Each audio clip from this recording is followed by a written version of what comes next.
વનનો દિવસ તો જો આપણે બાઇકોમાં ને ગાડી માટે ચોંટાડવા માટે બનાવીએ છીએ, પ્રિન્ટ કર્યું છે જો રીતેશભાઈનું લોકોને.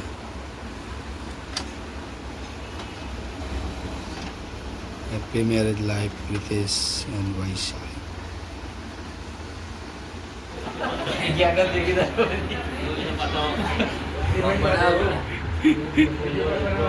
યુટ્યુબ ચાલુ છે ભાઈ.